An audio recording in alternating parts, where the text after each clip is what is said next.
श्री हरि। मैं सोनम गुप्ता स्वागत करती हूँ आप सभी लोगों का मेरे चैनल में। दोस्तों, आज की वीडियो में जानेंगे कि घर में बरकत कैसे लाई जाए। जी हाँ दोस्तों, पति चाहे कितना भी कमा ले, यदि स्त्रियां उन पैसों का सही ढंग से इस्तेमाल नहीं करती हैं या घर में ये 10 गलतियां जाने अनजाने में प्रतिदिन करती हैं तो घर में कभी भी बरकत नहीं होगी, साथ में पति की कमाई में भी उन्नति नहीं होगी। जी हाँ दोस्तों, आज की वीडियो बहुत ज़्यादा खास है क्योंकि प्रत्येक महिला अपने घर की बरकत को चाहती है। यदि आप भी अपने घर की बरकत को चाहती हैं तो वीडियो को लास्ट तक पूरा देखिए, क्योंकि आज की वीडियो में मैं आप लोगों को बताऊंगी वो 10 गलतियां जो ज्यादातर महिलाएं अनजाने में करती हैं, जिनको भूल कर भी नहीं करना चाहिए। तो चलिए दोस्तों, वीडियो को शुरू करते हैं। उससे पहले मैं मेरे आराध्य श्री लक्ष्मी नारायण को मैं कोटि कोटि प्रणाम करती हूँ, मैं इनको कोटि कोटि नमस्कार करती हूँ। दोस्तों, घर में बरकत लाना महिला के कर्मों पर ही डिपेंड होता है। यानी घर में रहने वाले व्यक्ति यदि अपने आचार व्यवहार में सही ढंग से व्यवस्थित ढंग से करते हैं तो कहीं ना कहीं घर में उन्नति निश्चित है। लेकिन यदि घर में बरकत नहीं आ रही है तो कहीं ना कहीं इसमें महिला का बहुत बड़ा हाथ होता है। जी हाँ दोस्तों, तो बात करते हैं उस पहली गलती की जो ज्यादातर लोग आलस में आकर करते हैं। पहली गलती है देर तक सोना। यदि आप सूर्य नारायण निकलने के बाद भी, यानी घर में धूप चारों तरफ छा जाने के बाद भी सोते रहते हो तो ऐसे में आप अपने घर की बरकत कभी भी नहीं कर पाएंगे। सुबह में जल्दी उठना बहुत ही ज्यादा शुभता का कारक बताया गया है। सुबह जल्दी उठने से हमारे शारीरिक स्वास्थ्य पर भी काफी अच्छा प्रभाव पड़ता है। बात करते हैं दूसरी गलती की कि देर तक झाड़ू लगाना, यानी देर तक झाड़ू पड़ी रहने देना। कई सारे लोगों के यहाँ मैड आती है और वो ये सोचते हैं कि जब काम वाली आएगी तब वो झाड़ू लगाएगी। आपके घर में मैड है, इस पर प्रभु की बहुत कृपा है कि आपके घर में नौकर चाकर है, लेकिन इसका मतलब ये नहीं है कि आप घर में देर तक झाड़ू ही ना लगाएं। दोस्तों, इस तरीके से यदि आप अपने मन में विचार करती हैं कि झाड़ू देर तक लग जाएगी, कोई बात नहीं, तो ये आपके लिए कहीं ना कहीं आगे चल के मुसीबत का कारण बन सकती है। कहीं ना कहीं माता लक्ष्मी आपसे अप्रसन्न हो सकती हैं।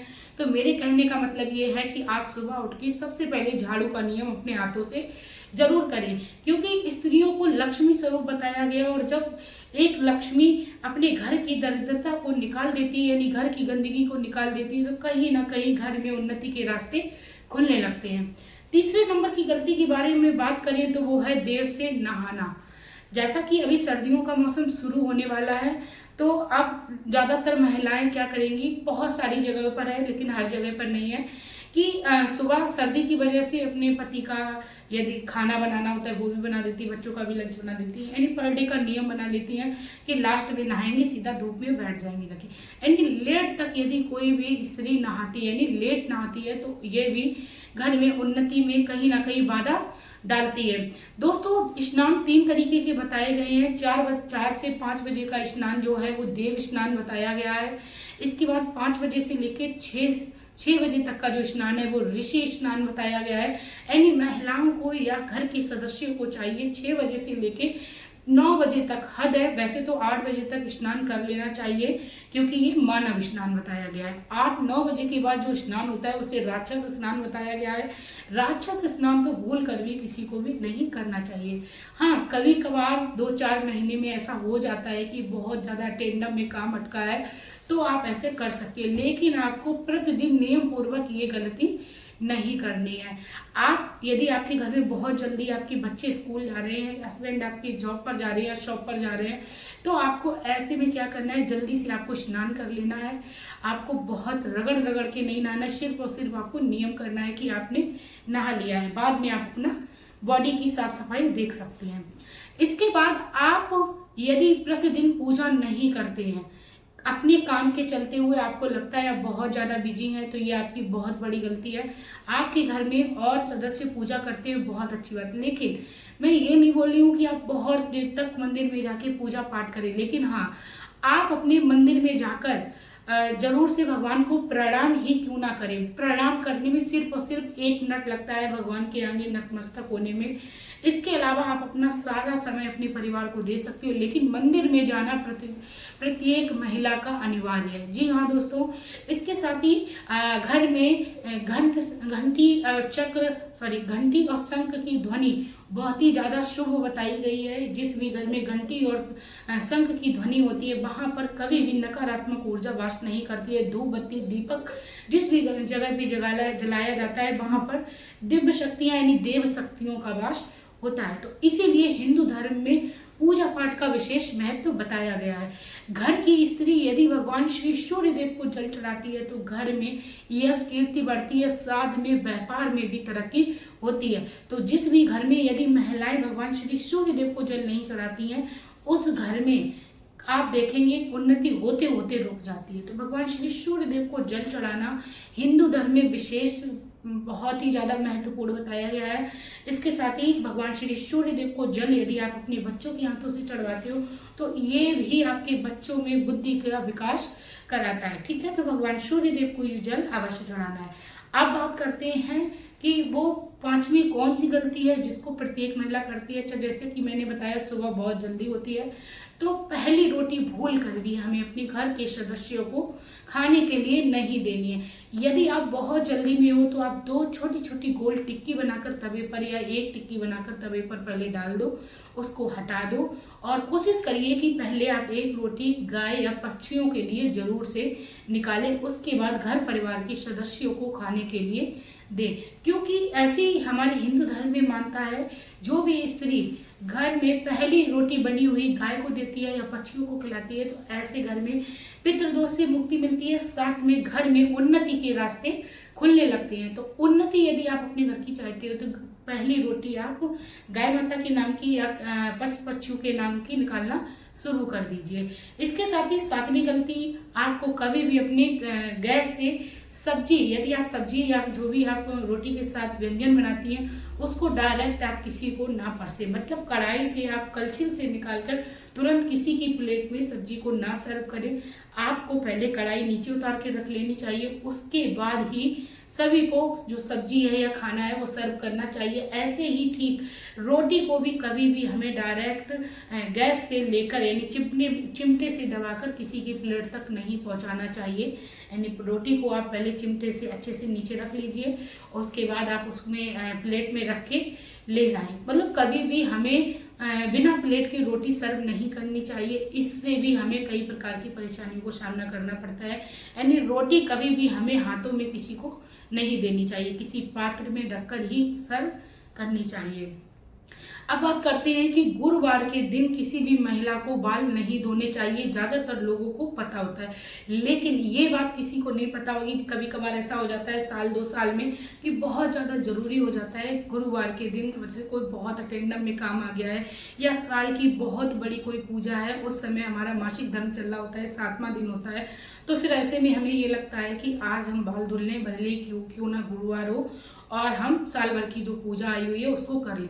तो ऐसे में यदि आप गुरुवार के दिन बालों को धुल रहे हो तो उसमें आप 1 चुटकी या 2 चुटकी हल्दी को डाल लें, इससे आपको कोई गुरु दोष नहीं लगता है। तो इस तरीके से गुरुवार के दिन अपने बालों को धुल सकते हैं, लेकिन भूल कर भी आप बिना वजह से गुरुवार के दिन बालों को ना धुले, ना ही नाखून काटे, ना ही आईब्रो सेट कराने जाए, ना ही पुरुषों को चाहिए कि वह गुरुवार के दिन किसी भी तरीके के इस कार्डियो को करे, ना ही घर की डीप क्लीनिंग करनी चाहिए। क्योंकि गुरु ग्रह का मजबूत होना घर में संपन्नता को दिलाता है। जिसके भी गुरु मजबूत होते हैं यानी गुरु ग्रह मजबूत होता है उस घर में खुशहाली होती है, धन समृद्धि में भी बढ़ोतरी होती है, साथ में बिजनेस व्यापार में भी तरक्की होती है। ठीक है, इसके साथ ही गंदे कपड़ों को नहीं पहनना चाहिए, फटे कपड़ों को भी हमें नहीं पहनना चाहिए। यदि आपको लगता है सिलाई निकल गई तो आप उसकी सिलाई लगाकर पहन सकते हैं, लेकिन जो कपड़े बीच से फट जाते हैं जहां पर फटने का कोई सवाल नहीं होता, उन कपड़ों को या छेद वाले कपड़ों को भूल कर भी नहीं पहनना चाहिए। ठीक है, इस तरीके की गलतियां यदि कोई भी महिला अपने घर में करती है तो इस नहीं करनी चाहिए। भोजन बनाते समय कई सारी महिलाएं क्या करती हैं कि नमक टेस्ट करने के चक्कर में भोजन को टेस्ट करके देख लेती हैं, उनको ये लगता है कि नमक कहीं कम ना रह जाए। दोस्तों, कितना भी आप भोजन में भोग ना लगाती हो, लेकिन फिर भी हमें भोजन, पहले तो नियम बनाना चाहिए कि घर में जब भी भोजन बनाए तो भगवान को स्मरण करें, भगवान को भोग लगाएं। यदि आपसे नहीं होता है तो भूल कर भी भोजन को झूठा ना करें।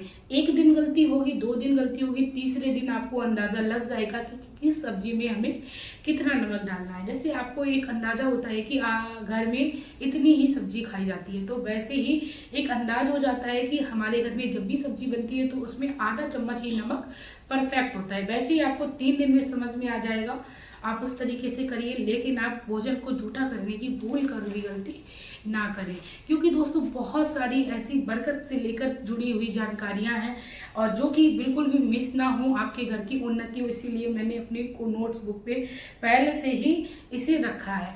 अब बात करते हैं कि यदि आप अपने घर में धन लाती हैं या आपके पति के द्वारा कमाया हुआ है या आप खुद कमा रहे हैं, तो कोशिश करिए भगवान के लिए समय समय पर आप कुछ ना कुछ जरूर लेके आएं, क्योंकि ये शरीर, ये हमारा जीवन में जो कुछ भी हमें मिल रहा है वो सब प्रभु की कृपा से मिल रहा है, हमारा कुछ भी नहीं है। तो भगवान के लिए हमें कुछ ना कुछ दान अवश्य में निकालना चाहिए। मैं अपने घर पे दान निकालती हूँ।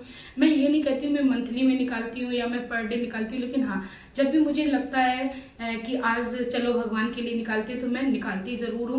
और उन पैसों से भगवान के वस्त्र लेके आती हूँ, उन पैसों से भगवान के लिए पूजा की सामग्री लेके आती हूँ। मेरा मंदिर है श्री लक्ष्मी नारायण का, तो मैं उन पैसों से भगवान के कपड़े, मुकुट, उनके चूड़ियाँ, उनके ब्रेसलेट वगैरह मैं लेकर आती रहती हूँ। तो इसी तरीके से मैं ये नहीं कह रही हूँ कि आप बहुत ज़्यादा पैसे निकालें।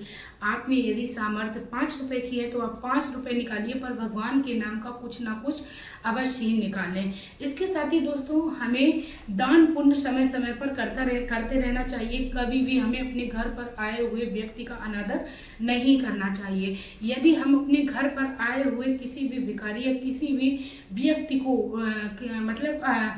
उदास करके भेजते हैं तो कहीं ना कहीं हमें दोष लगता है। और ये ऐसी कहावत भी कही गई है, ना जाने किस वेश में मिल जाए भगवान, ना जाने किस वेश में मिल जाए नारायण।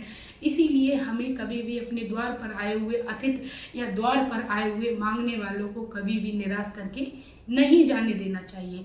आई होप दोस्तों आपको मेरी ये वीडियो अच्छी लगी। उन्नति चाहते हो, घर में तरक्की आपके निश्चित होगी। आप इन बातों को फॉलो करें। यदि आप इनमें से किसी भी तरीके की कोई भी गलती कर रहे हो तो आज से अभी से करना बंद कर दीजिए। आपके छोटे छोटे बच्चे हैं, आप उनको फीडिंग कराती हैं, तो ऐसे में यदि आपके बच्चे को दिक्कत हो रही है, कोल्ड हो रहा है, कफ हो रहा है, तो आप देर तक नहा सकती हैं। अन्यथा आप इन सब कार्यों को करने से बचें। निश्चित ही आपके घर में तरक्की होगी, आपके पति के व्यापार में वृद्धि होगी। चलिए दोस्तों, मिलते हैं नई वीडियो में नई जानकारी के साथ। वीडियो को लाइक कर दीजिए, कमेंट कर दीजिए, शेयर कर दीजिए। तब तक के लिए हंसते रहिए, मुस्कुराते रहिए। श्री हरि।